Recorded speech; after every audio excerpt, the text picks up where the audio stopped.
question that dad at home may be asking, or that mom at home may be asking, is how do I begin this conversation and what do I tell them? If they have not already started the conversation when the children were young, they have failed as parents. Okay. So the conversation needs to begin. You see, you need to connect with a child, whether it's a boy or a girl, when they are young, so that you can always talk to them and they can always talk to you about anything. So you need to be that, what I was calling relational capital. But the problem is that most of the parents are not there, like she was saying. They are no longer, they are not available. And you know, children spell love presence. But today's parents, they spell love as presents. So we need to create time for the children to have a conversation. In fact, every child, you should have at least 30 minutes every day with each and every of your child individually. Every single day. That's the bare minimum. But most of the parents, they leave early when the children are sleeping. They come back home late at night. If they dingo clubbing, the children are already, asleep and stuff like that. So I think the parents are failing, and we are living in a highly sexualized society. In fact, I was reading some statistics that shocked me, that in a year, our children are exposed to about 1,000 times of sexual images, either through music videos, television, or just in the streets. Yes. So what are these practical things we can tell our young people?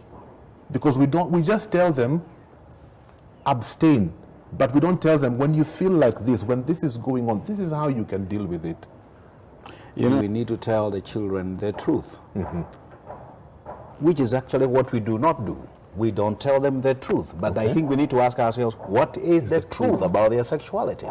Going back now to your question, I remember I think last time when I was taking my son to school, he is in high school, and I started having a conversation, and we started talking, and I talked to him a lot because he also asked me a lot of questions. And he asked me the same question, so what do I do? Because everybody seems to have a girlfriend, so what about me? What do I do? And this is exactly what I told, because I was taught this. I was fortunate enough to have mentors who taught me. And I told him, I asked him, so do you want to have a girlfriend? He was like, how do I answer? He said, yeah. So I said, so do you want to have a girlfriend to get married? And he said, of course not. I said, good. If you are not planning to get married, this is the advice I gave my son, which I would give to the parents as well to give to their sons. I said, socialize with girls, but don't specialize, because you are not getting married tomorrow. Yeah. Then the next truth, which we don't tell parents, we don't tell children, which you actually highlighted, is the fact that between the ages of 14 and 18, boys especially are their highest in their sexual, exactly. Yes. And here's what I told my son. I said, look, I was like that, and I was there one time.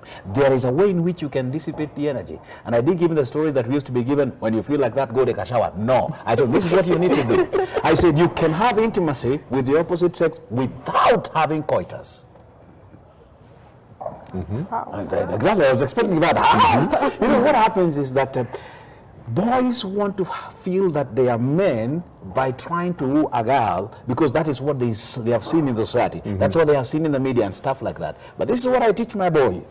Now, you need to specialize, you need to socialize, do not specialize. So that will give you the ground to be able to be intimate, because we confuse, we think the word intimate means to actually go to bed and to somebody. That's not, intimate is to relate, to connect with someone.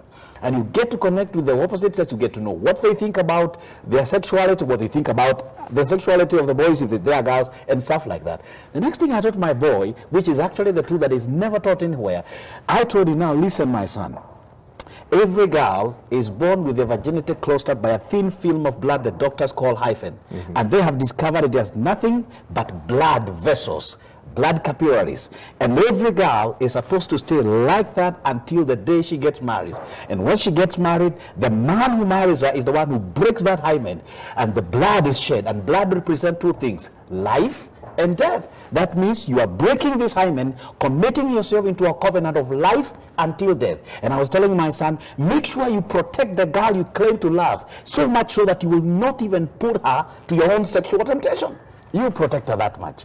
And I went ahead and I said, look, every girl in their birth canal is protected by a bone called sacrum, which is a Latin word which means sacred, and sacred means belonging to God. That means no one is supposed to go through that direction, not unless they have already broken the covenant with the girl that they want to take them as their wife. So my son understood that, and he said, Dad, I have never had anyone talk to me about this. I will talk to the children, to my friends in school. When he came back after the time, he told me, you know what, Dad, I actually became a peer counselor. Now I'm teaching boys the same thing you taught. I know some of you dads are thinking, where can I get that guy who comes and talks to my son? To me, SMS nitakupatia namba yake. That's